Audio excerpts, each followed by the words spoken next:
Sa Third Rehorizon Plan ng revised AFP Modernization Program, kung saan 2 trillion pesos na halaga ng mga kagamitang pandigma ang aprobadong bibilhin ng ating hukbong sandatahan, mga frigates warships ang pangalawa sa malalaking items na nasa kanilang listahan na kanilang bibilhin.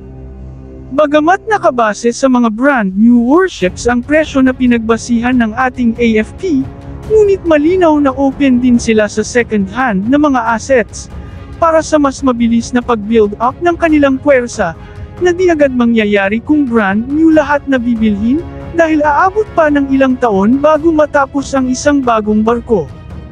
Ito ang dahilan kung bakit hiningi ng ating Department of National Defense sa ating mga mambabatas na baguhin ang procurement law para maging exempted ang hukbong sandatahan sa limitasyon ng pagbili ng kagamitan, kung saan nakasaad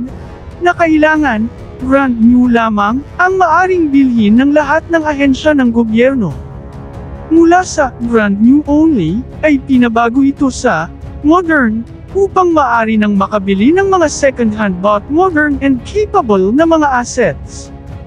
Tulad na lamang nitong Anzac-class frigates ng Royal Australian Navy, ang HMAS Anzac FFH 150, na kinumpirma ng Department of Defense ng Australia na inretiro na ito sa serbisyo. Ang Pilipinas at Australia ngayon ay may mas malalim na relasyon dahil pareho silang may common concern sa isang nag-aabusong bansa na maaring magiging kapwa nila maging kalaban kapag tuluyan na itong magwawala sa South China Sea. Kaya naman, marami ang nagsasabing isang napakagandang pagkakataon ito sa ating Department of National Defense, na subukang kausapin ng Australia kung maaring bilhin ito ng bansa para sa agarang pagdagdag ng ating surface combatants na sa kasalukuyan ay malayong-malayo pa sa pinaplano nitong Beyond the Territory Power Projection. Ang HMAS Anzac ay ang lead ship ng 10 frigates na binili ng Royal Australian Navy kung saan kinumisyon ito noong 1996. Ito ay nangangahulugang nasa 28 taon pa lang ito, mas bago kung ikukumpara sa BRP Gregorio del Pilar, na nasa 60 taon na, at ng BRP Conrado Yap, na mag-40 taon na. Kung firepower, defensive armaments, countermeasures, radars and sensors ang pag-uusapan, ay lubhang napakalakas ng frigates na ito, ano pa at mas advanced at mas malakas pa ang armaments nito kumpara sa lahat ng warships ng ating bansa, kahit pa sa parating na HDC 3200 corvettes, na tinaguri ang pinaka-advanced at pinakamalakas na warships ng Pilipinas. Tunay ngang isang napakalaking asset ito sa ating Navy, na kung sakaling mangyaring makuha ito ng Philippine Navy, ay masasabi nating mas malakas at mas advanced pa ito, kahit sa mga pinakamodernong warships ng China sa West Philippine Sea. Magbibigay daan din ito sa pagkuha din sa pangalawang barko sa class na ito, na sinasabing decommission din ng Australia, 2 taon mula ngayon, ang HMAS Arunta, o FF-151. Ang nakaganda sa barkong ito, dahil gumagamit ito ng diesel engine, na paborito ng ating Navy, dahil nga sa mababa ang operating cost nito kumpara sa mga gas engine. Ayon sa pinakahuling ulat mula sa Australia, decommission ang mga barkong ito, dahil umano sa kakulangan nila ng manpower na mag-operate ng mga barkong ito, dahil papasok ang mga bago at mas advanced na mga warships sa kanilang Navy, dahil sa gagawin nilang extensive modernization and recalibration ng kanilang naval power projection.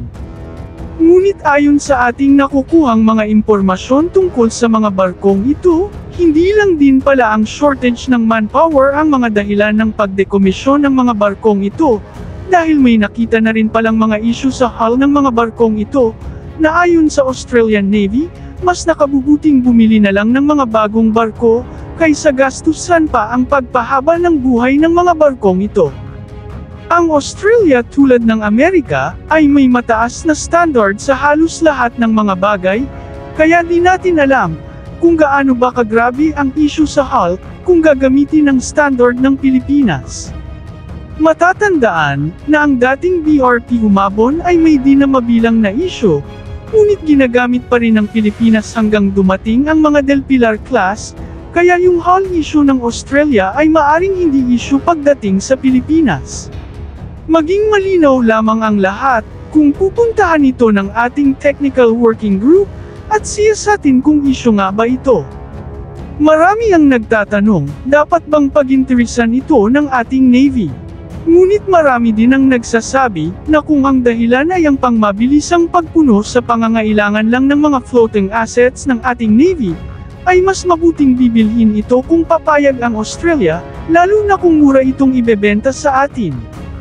Ayon sa kanila, kahit magagamit lang ng ilang taon ang barkong ito kung tunay ngang may issue ang hull nito, habang hinihintay ang pag-deliver ng mga bagong warships na binili, ay hindi na umanulugi ang Pilipinas. Dahil ang mga missile system, radars, sensors and guns ng barkong ito, ay pwede ilipat sa mga existing na mga barko ng ating Navy, tulad na lamang ng ating Jose Rizal class, na hanggang ngayon ay hindi pa rin nabili ang mga defensive at close-in weapon system nito.